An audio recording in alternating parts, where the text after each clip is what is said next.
This is my path, my journey. I'm willing to explain it all to you guys. No holding back anything. I just hope you're ready for the experience, and I just hope you can handle it.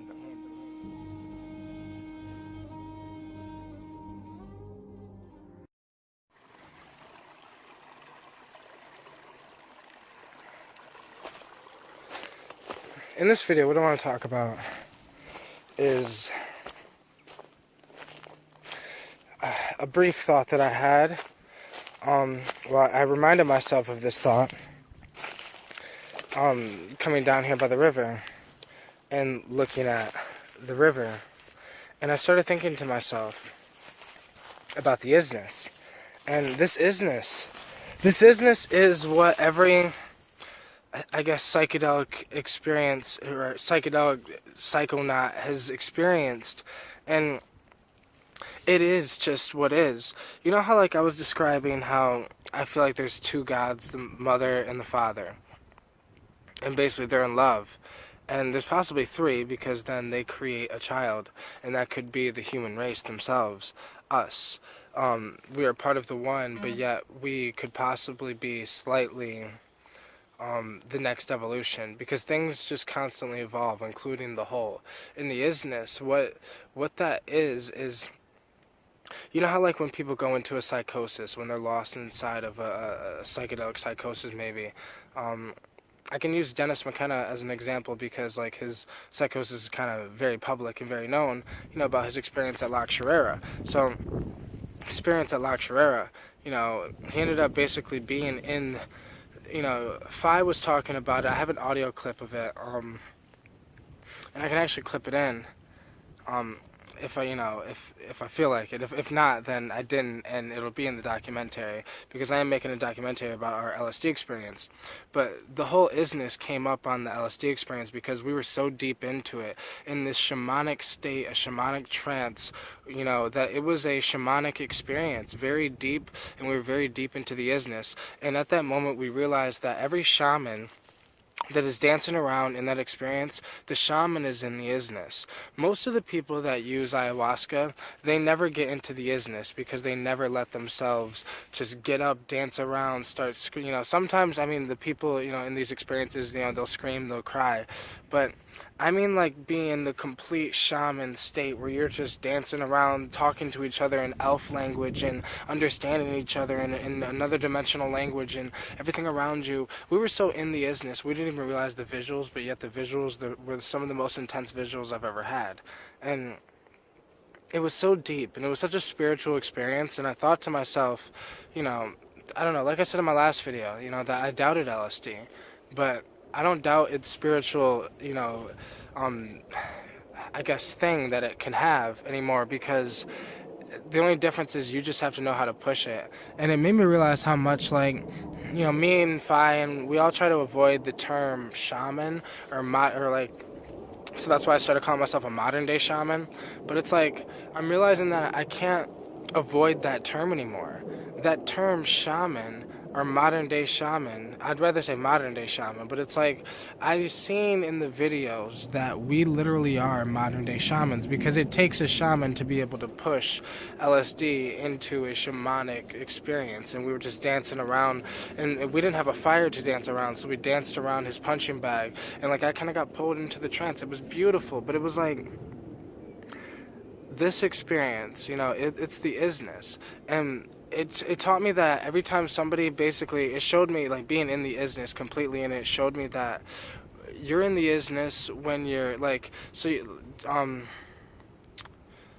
Jason Selva, he has a YouTube channel called Shots of Awe, and he describes these flow states, when he gets in the flow states, because I do that every video. I don't think of, you know, all I do before I make a video is I say I'm gonna talk about this, and then somehow I talk about that and so much other shit. But, like, I just get in the flow state. I get in the isness.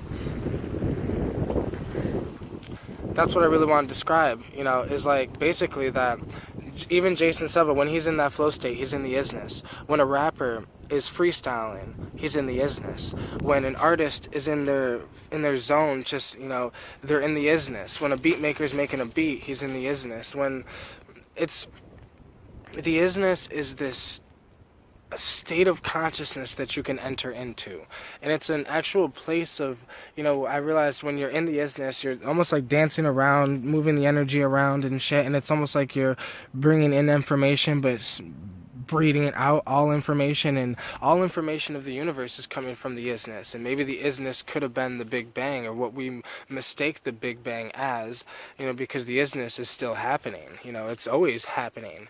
It's hard to explain, unless you've had a psychedelic experience. I've never heard somebody explain it as the isness, until me, Phi, and his wife, Earth, were sitting here talking about our experience while we were in it. We just called it the isness, because it is.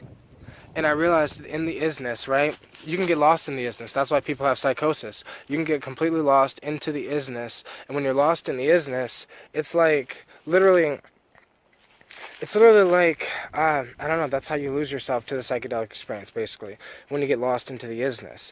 And I could see how people get lost in the isness. I seen when I was in the isness how, I don't know, I just seen how Dennis McKenna could have lost himself in the isness, and how many people can, especially if they're doing it, back to back. We only had just this from one experience of what we thought was only 1.5 hits, but we don't know what the fuck, man. We know it was legit, but we don't know.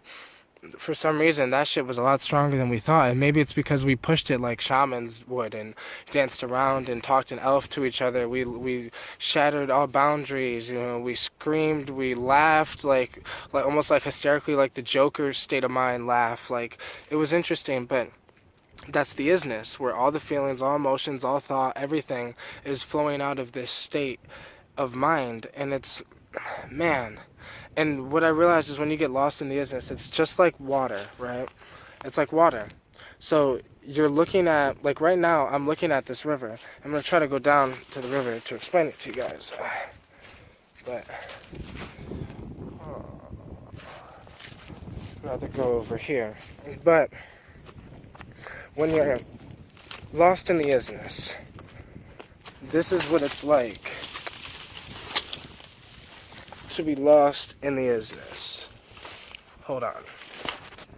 Gotta climb.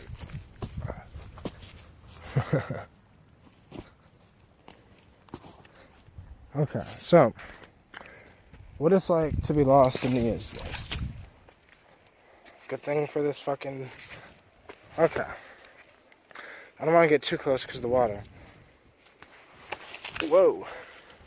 Almost got fucked up. I'm gonna hold on to this. So what it's like to be lost in the isness. See this water? Okay. Now, imagine that you are literally just one drop. Okay? We are all humanity, all things, all life, makes up this one river, let's say. And this river is constantly flowing. And it's constantly stemming from something. Where is it flowing from? It's flowing from the isness. And the whole river itself is also part of the isness. The whole flow itself is still the isness. So what I want to explain is this. When you have water, you drop it in. See those one drops? You are that one drop. And when you're in that isness, let's say you are that one drop falls into the water. Could you be able to pick out that individual water molecule that you were? And could you take that same water molecule out of this river? No. It is lost inside of the isness. And that's how you can lose yourself. That's how you lose your identity. It's the ego death. It's when you lose all sense of self and reality and who you were, your memories. Everything fades and what you think you are, because you're not your name. We're much deeper than that. You think that you're that drop of water, but in reality, you are the whole motherfucking river. And that's why we can't understand, because we think on such a small scale, we're just water droplets trying to explain that, where we come from, but we don't realize that those little tiny water droplets are just small little tiny specks of the whole thing. So, yeah, it took me almost busting my ass inside of the river to get down here to explain that, but I wanted to get down next to the water to explain that to you guys, because the isness is so hard to explain that it's going to take a lot of videos to talk about it. I could talk about it for days, but it's just, I realized that isness, when we got into the complete isness of it and we lost ourselves, just like that water droplet lost itself, at that point I realized that we don't understand the breakthrough. I understood at that point that people think that you have to break through on DMT to understand it. It has to be 70 milligrams and it has to be this way and that way. No, you could break through on any psychedelic. You just have to know how to get there. With DMT, it's just the easy route. It's the, here you go, boom. But with other psychedelics, you need to know how to get there. And I also feel like once you're there on DMT, you kind of know how to get there with other things if you know that you can get there. I didn't think you can get there with LSD until that experience. So it was beautiful though. And I think that more people need to, like, if you're a deep diver, just do your thing. That's my thing. And my thing is that I like to explain my experiences, because I don't, while I was in the experience, I had the phone a lot, and I realized that technology is amazing because we think that technology is the antichrist or the anti-consciousness or something, and it's really not. I think technology is just a tool. It has no consciousness to it, yet at least, because the consciousness that it would be is the same. There's only one, but that one split into two. So if we're mistaking something for evil, I just think it's the male consciousness, and we mistake good for the female consciousness, and we mistake evil for the male consciousness, and we need to realize that it's both. And yes, it's it's separated, but it's both. But that isness, I think, is the male consciousness. I think that isness is stemming from the male consciousness. It's like, I don't know how to explain it, but it felt very masculine and dominant, and I am me, and I am God, and I am the creator, and I create everything. I am, I don't know, every idea that I had was correct in that state of mind. Every, like, the musical talents I have was like on point at that point. Like, if I don't know, every idea and everything, I realized that I can do anything I put my mind to. It's that part of you. It's the, like I said, it's the flow state. But it's much deeper, and like I said, it'll take millions of fucking videos to explain, but this is the best I can do it for right now. So I'm gonna get going though, and I really appreciate you guys taking the time to watch this video. Thank you so much for just being here for my journey. Yeah, it's amazing having you guys here. It's not just, this isn't about me. This is about, in the beginning, it was all about me, just documenting my experiences. But now it's like documenting it because somebody else might relate. Somebody else might, watch these videos and think, fuck, dude, I'm not crazy. This guy's going through a similar thing. When I have this documentary, for this, this LSD documentary coming, then I'm going to have have the ayahuasca documentary as well. And, like, maybe people will see these states of minds that we're in and realize that, man, they're not crazy. And I also realized before I go, there's no such thing as a bad trip. What a bad trip is that isness. What a bad trip is, somebody doesn't want to face or be in that isness and don't realize that, all psychedelics do is they take you to the isness and suck you inside of the isness and make you become the isness. And when you become the isness, you become that drop of water that loses itself into the river. And you either have to be okay with that because you know that happens, or you're not okay with that because you have no clue that happens. But it's just, yeah, I don't know. These things are much deeper than we realize. And that's why I said I'm not scared to call myself a modern-day shaman, because when this documentary, this LSD documentary comes out, people are going to be like, dude, like, that is what shamans do. Like, that's what shamans do. And apparently that's what we are, or I don't know. We don't know how to explain it, but this is what we're doing with our life, and this is what we love to do with our life. But it's getting really windy. Hope you guys can still hear me. But thank you guys so much for watching, and I will see you guys in the next video. Much love. Peace out.